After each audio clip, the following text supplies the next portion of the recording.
वो हमारे दुकान में है।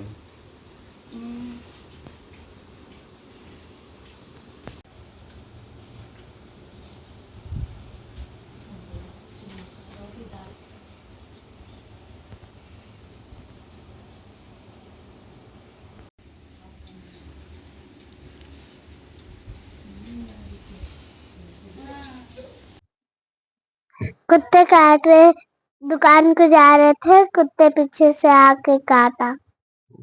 పోచమ్మ గల్లి ఇది కుక్కలు ఇడ బయట పిల్లలు ఆడుకున్నా చేసుకున్న కిరాణా దుకాణం పోయినా ఈ కుక్కలు కరుస్తున్నాయి పిల్లలకి.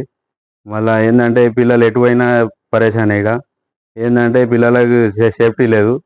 ఇది జిల్లా కలెక్టర్ నుంచి మేము ఒకటి కోరుకుంటున్నాం, సేఫ్టీ కావాలా మాకు.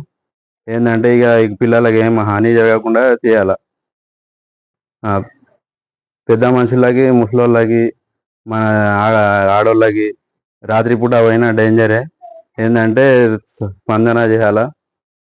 గవర్నమెంట్ నుంచి ఒక అప్పీల్ చేస్తున్నాం, నుండి మాకు రక్షించాలా అని కోరుకుంటున్నాము. ఏంటంటే ఆడకట్టుల పిల్లలు ఏ టైం ఎప్పుడు పోతారో ఎప్పుడు వస్తారో, స్కూల్ నుంచి వస్తారు అని చెప్పలేము. కుక్కలు ఎప్పుడు పడతాయో తెలియదు. ఇప్పుడు వచ్చేటప్పుడు కూడా దగ్గర ఒక 20-30 కుక్కలు చూసినాము. ఏంటంటే దీని గురించి కొద్దిగా ఖండించాలని కోరుకుంటున్నాము. మున్సిపల్ గవర్నమెంట్ నుంచి కొద్దిగా చర్యలు తీసుకొని ఈ నల్లవర్ష 13 ఫ్లాట్ల పిల్ల మంగళవారం సాయంత్రం 5-5:30కి ఇట్లా కుక్కలు దాడి చేసినాయి.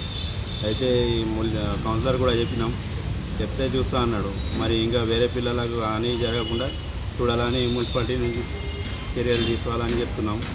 ఎందుకంటే వాళ్ళైనా పిల్లలే, ఇట్లా పిల్లలకి చేతికి ఈ చెవు కాడ మొత్తం ఇట్లా నెక్కికి మొత్తం ఇది చేసింది. ఇంట్లో ఏంటంటే వేరే పిల్లలకు కాకుండా చూడాలని కోరుకుంటున్నాం. ఎందుకంటే ఇవి వాళ్ళైన పిల్లలు కొద్దిగా ఇదవుతాయి కదా, చిన్నపిల్లలు బయట వెళ్తారు, తిరుగుతారు, చేస్తారు అట్లా.